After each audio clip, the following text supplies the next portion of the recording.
આ વાર્તાનો જે કોઈ લાભ લેશે મિત્રો આનો સ્વર્ગમાં વાસ થશે. કોને કોને જાવું છે સ્વર્ગમાં? બધા આંગળા ઉછા કર્યા. બે જણા મારી પાસે હોઈ ગયા, મોઢા કરીને બેઠા. એટલે તમને શું વાંધો?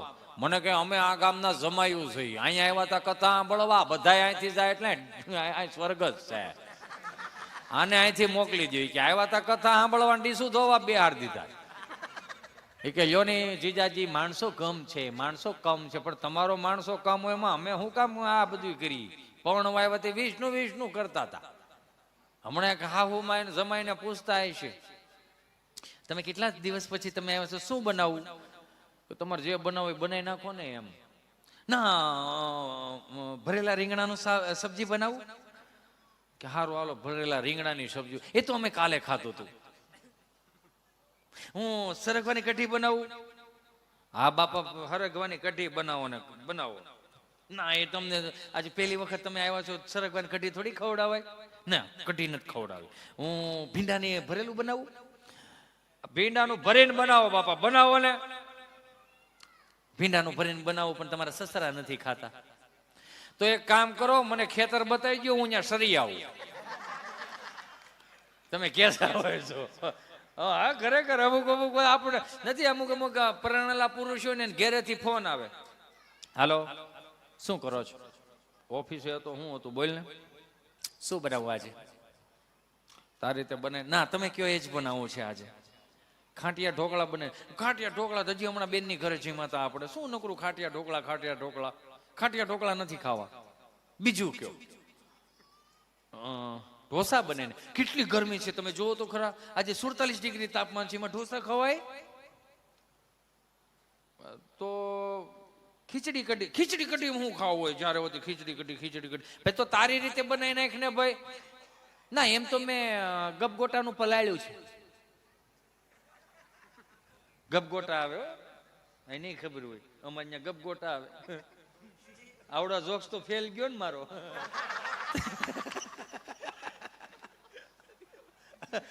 અમુક વસ્તુની આમ બે મણા આમ હાલવા જતા હતા ને, તો એના ધર્મપત્નીએ કીધું, શું તમે એકલા એકલા ચાલ્યા જાઓ છો? મને પણ સાથે ચાલવા લઈ જાઓ. એનો ઘરવાળો કહે કે મને ડોક્ટરે હાલી હાલીને કેલરી બાળવાનું કીધું છે, લોહી બાળવાનું નહીં.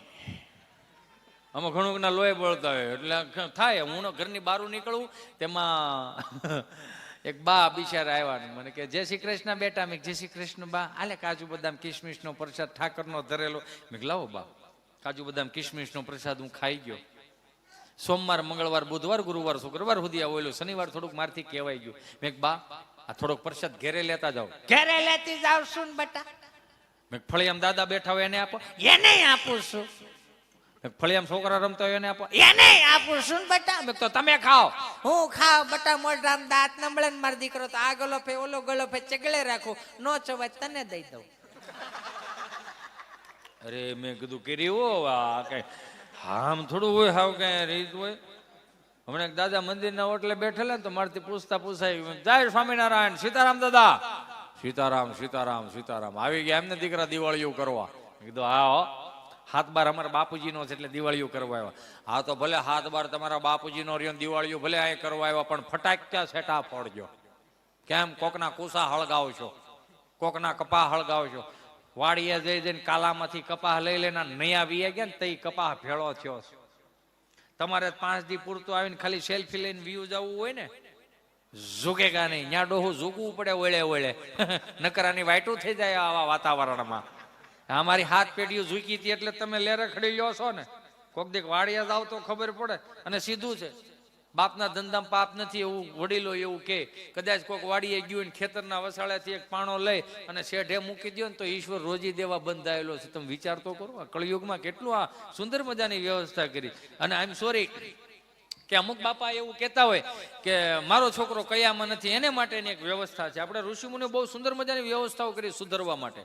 4 વેદ મગજમાં ન ઉતરે તો શાસ્ત્રોમાં આવો, શાસ્ત્રો મગજમાં ન ઉતરે તો ઉપનિષદોમાં આવો, ઉપનિષદો મગજમાં ન ઉતરે પુરાણોમાં આવો, પુરાણો મગજમાં ન ઉતરે નીતિશતકોમાં આવો, નીતિશતકો મગજમાં ન ઉતરે તો શિક્ષાપત્રીમાં આવો, શિક્ષાપત્રી મગજમાં ન ઉતરે તો સારા સંતો પાસે બેહો, સારા સંતોનું જો મગજમાં ન ઉતરે તો દાદા પાસે બેહો, દાદાનું મગજમાં ન ઉતરે તો માસ્તર સાહેબ પાસે બેહો, માસ્તરનું મગજમાં ન ઉતરે તો બા પાસે બેહો, બાનું મગજમાં ન ઉતરે તો બાપા પાસે બેહો, બાપુજીનું મગજમાં ન ઉતરે તો એ બાપુજીને બે હાથ જોડી નમ્ર વિનંતી છે કે આવા છોકરાઓને બંધ ઓરડામાં 3-4 પરોણા નાખો, કારણ કે સુધરવું જ નથી એને. હું જેને સુધરવા માટે કેટલી વ્યવસ્થાઓ છે. હમણાં અમારે ગભો અત્યારનું છોકરું કદાચ જો 200 રૂપિયાના મોજા પહેર્યો હોય, 300 રૂપિયાના બૂટ પહેર્યો, 1000 રૂપિયાના કપડાનો જોડ પહેર્યો, 1000 રૂપિયાનો સ્કૂલ બેગ હોય, 1000 રૂપિયાના ચોપડા નાખ્યા હોય, 1000 રૂપિયાનો પાણીનો બંબો હોય, એમાં ઠંડુનું ઠંડુ રહે, ગરમનું ગરમ રહે. આપણે બધા હતપમાં મોટા છે. હતપ ગૂગલનો શબ્દ નથી, ડોલમાં આંગળા બોળવા પડે કેટલું ટાઢું છે ને કેટલું ગરમ છે. એમાં 200 રૂપિયા નાસ્તા ડબ્બો, 150 સેન્ડવીચ હોય. છોકરું અત્યારનું નિહાળે થાય 8-10 હજારનું છોકરું હોય. એક અમે હતા, આખી સડી ધોળો શર્ટ, જેટલો પાકો માલ માએ ખવરેવો, દહીં, દૂધ, ઘી, છાશ, માખણ, એટલો ઘાટો માલ આવતો. ભોયલમાં ખાલી આટલું થઈ ગયું, 10:30 વાગ્યા સુધી લીલું ને લીલું જ રે, કારણ કે સુવિધા નહોતી કાંઈ અમારી પાસે, સારો રૂમાલ નહોતો. અને ઈ અગવડતામાં મોટા થયા ને એટલે જ આ સગવડતાનું મનન તમને ભાન આવ્યું કે કેમ કરાય, કેમ ન કરાય, શું કરાય, શું ન કરાય. જેટલી અગવડતામાં મોટા થયા એટલે જ આ સગવડતાનું ભાન આવ્યું. અત્યારની પેઢીઓને સગવડતામાં મોટા કરી, અગવડતાનું ભાન નથી ને એટલે એક લેખ લખતા જાય, ચીઠીઓ લખતા જાય, હવે હું નહીં જીવી શકું. હા, એવું બધું તે હું દુઃખ પડી ગયું, જીવી નહીં શકો, હવે મારાથી નહીં રહેવાય.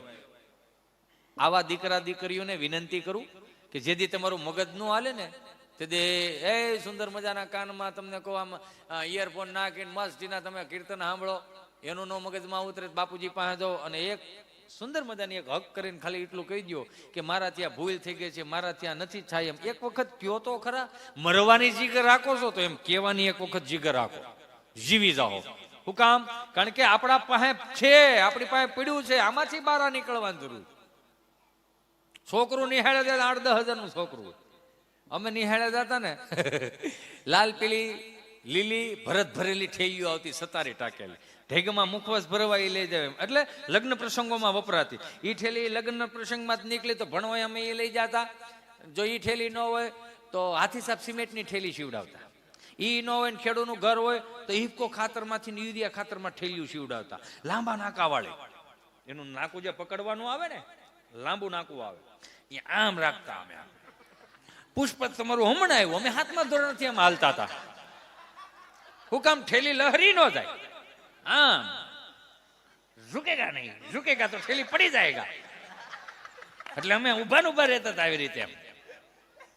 ઈ અમારો ગબો આવી રીતે આમ ગોફણીઓ કરતો કરતો આવ્યો, આખો રૂમ ભરેલો. સાહેબ બોર્ડમાં ભણાવે, સાહેબ એટલું કીધું, ગબા, હે ગબા.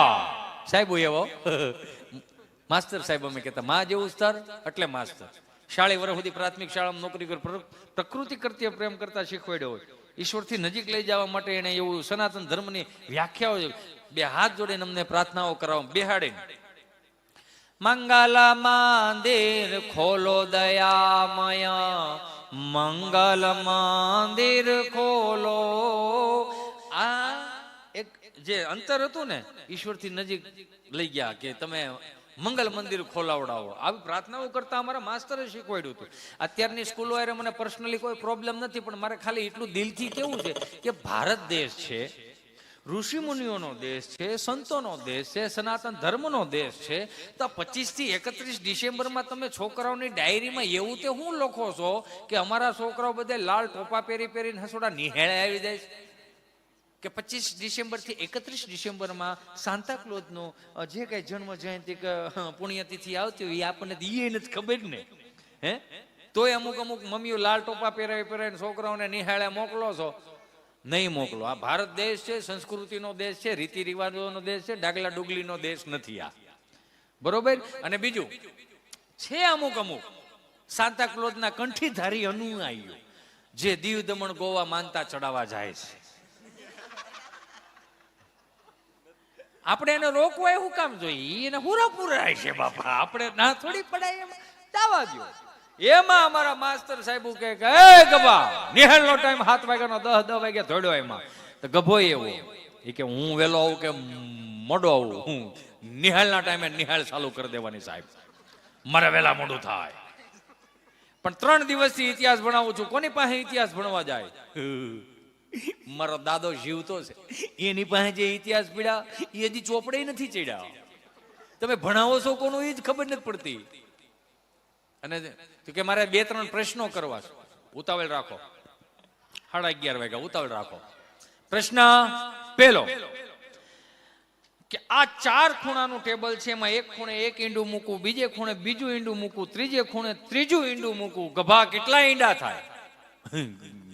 ઈંડા તો 3 થાય, પણ મુરગીનું કામ તમે શું કામ કરો છો? એને એનું કામ કરવા જો ને. પ્રશ્ન બીજો, બોલો તાજમહેલ કોણે બનાવ્યો? કેમ નથી હરખો બન્યો? કલર કામ કરવું પડે એમ છે? ઉપરથી પાણી ટપકે કે ના ના એવું કઈ નથી. તો અમારી 7 પેઢીઓના ફોટા તાજમહેલમાં લાગે એમ છે? તો કે ના ના એવું કઈ. તો 3 પેઢીથી હેના ઉપાડો? તાજમહેલ કોને બનાવ્યો? કઈ બનાવ્યો? એ જેને બનાવ્યો એને બનાવ, ભલે બન્યો છે ને, રાખો નહીં એમને. પણ જો ભણાવવું જ હોય ને તો મહારાણા પ્રતાપનું ભણાવો, છત્રપતિ શિવાજીનું ભણાવો, ઝાંસીની રાણીનું ભણાવો, સુભાષચંદ્ર બોઝનું ભણાવો, ભગતસિંહનું ભણાવો, સરદાર વલ્લભભાઈ પટેલનું ભણાવો, ડોક્ટર આંબેડકર સાહેબનું ભણાવો. એ કે ઉપરથી આવે એવું થાય ગભો એવો, હવે બધું આવશે બેનો ભાઈઓ. આમાં ખરેખર તાલી એટલા માટે હું માંગીશ કે આટલું ભણાવવાના છે આપણે, આને લુપ્ત નથી કરી નાખવાના. આ હતા એટલે આ દેશ ટકી રહ્યો છે, એટલે જ આપણે ધર્મની ધજાઓ ચડાવતા થઈ ગયા છીએ. આપણે આને સપોર્ટ કરવાનો. પ્રશ્ન ત્રીજો સ્ક્રીન ઉપર, બાટલો ને બાટલીમાં શું ફેર? કેમ એમાં દાંત કાઢે છે? કે પ્રશ્ન વજન વાળો કે ફરીથી બોલો કે બાટલો ને બાટલીમાં શું ફેર? બાટલો સાહેબ ડોક્ટર સાહેબ ને નસ ગોતીને ચડાવવો પડે, બાટલી એની મેળે મેળે ચડે. સાહેબે તડકે લાવીને ઘડી ફૂકવામાં ખબર પડે ને, પેલા પાપડવાને પછી ફૂકવા જાય. તને આવી બધી ખબર પડે છે? કે હજી એક પ્રશ્ન કરતા જાઓ, જવાબ આપી દે તો મને અંગૂઠા પકડવાનું બંધ કરો. પ્રશ્ન ચોથો, એવું કયું પક્ષી છે જે ઝડપથી ઉડે? સીધું જ છે, ઉતાવળે ઉડે. એને કે વાલાસર જવાનું હતું કથા સાંભળવા કે લાડવા ખાવા. અને ખરેખર સાહેબોની મજા શું હતી ખબર? પંપાળા બહુ આપણને. આમ જો આપણા સાહેબો હતા ને, આપણા માસ્તરો, એ આમ હુકલ લીમડાની હોટી હતી, આમ તડિંગ નારાની મારે એટલે ભરોળો એટલો જ થાય. એ હુકલ લીમડાની હોટી હતી, લીલા વાંસની હોટી હતી, વાહડાની લીલા વાંસની સોટી. કે આમ છમ દઈને મારે ટચ અહીંયા થાય, થોડીક ટચ અહીંયા થાય, ટચ થઈને સ્માઇલ આપતી નીકળી જાય, પણ જાતી જાતી મગજ હેંગ કરી જાય. અને સોળું કઈ રીતે મૂળ સોળાતું નહીં, વાહ હાથ જ નું આમ તો સમજા.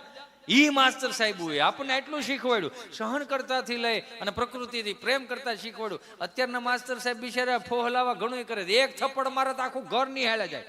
અમારા છોકરાને તમે થપ્પડ કેમ મારી? થપ્પડ કેમ મારી અમારા છોકરાને તમે? તમારા પેટનો છે, તમને નહીં ખબર હોય કેટલું અપલખણું છે. આ તમારા ઘેરે નથી હસવાતું એટલે જ મૂકી જાવ છો ને. એકાદી થપ્પડ મારી હોય એના લખણે મારી હોય, એમાં થાય હોય ગયું. પણ અમારે મૌખિક ફરિયાદો હતી. લેસન લઈને નો આવે, શાળી વરુદી સાહેબે નોકરી કરી હોય, પ્રાથમિક શાળામાં એન પાસે ભણ્યા હોય, અમેન પાસે ભણ્યા હોય, કાકા એન પાસે ભણ્યા, બાપુજી એન પાસે ભણ્યા હોય, મોઢું જોઈને મળતા. લેસન લઈને નો આવે, ફૂડું દઈને 1 લાફો અમારો મારે, ફૂડું દઈને 1 લાફો શાળી વર્ષ પેલા. તારો બાપે આવો જ હતો, પણ શાળી વર્ષ પેલા ની હવે શું કામ દાય ઉતારો? હવે તો છૂટા કરો આમાંથી.